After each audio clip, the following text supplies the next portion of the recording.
முருகன் கையில் வேல் இருக்கு தெரியுமா? அது முன்வினையை அகற்றிவிடும் புரியுமா? முருகன் கையில் வேல் இருக்கு தெரியுமா? அது முன்வினையை அகற்றிவிடும் புரியுமா? வேலை வணங்கி வந்தால் கிடைக்கும் பலன் கொஞ்சமா? தாளை பணிந்து விட்டால் விதியும் நம்மை மிஞ்சுமா?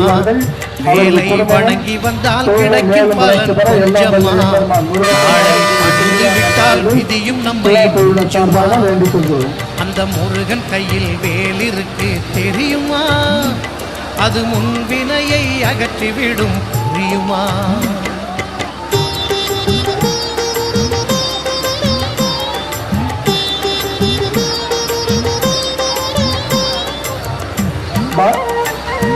பாரதிதாசன் நகர் பகுதியைச் சேர்ந்த முருகன் RMD நெல் நடவு இயந்திரம் வைத்து தொழில் செய்யக்கூடிய முருகன் அவர்கள் ரூபாய் 500 இந்த விழாவிற்கு நன்கொடையாக அளித்துள்ளார்கள்.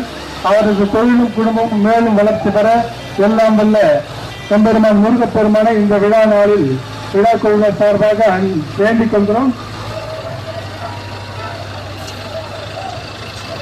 காட்டுக்கரணை பகுதியைச் சேர்ந்த திருவாளர் சரஸ்வதி நாராயணசாமி தம்பதியினர் இந்த விழாவிற்கு நன்கொடையாக ரூபாய் 200 வழங்கியுள்ளார்கள்.